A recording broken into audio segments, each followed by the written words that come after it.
guys, day 2 na. Ayan na po. Magpapalit po ulit tayo. Ito po yung effect.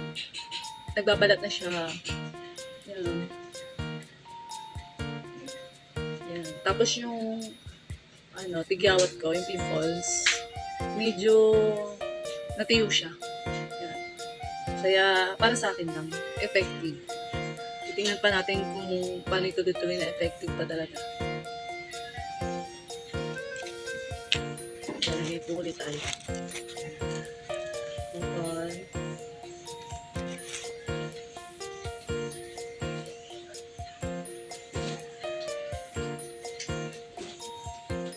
Yan.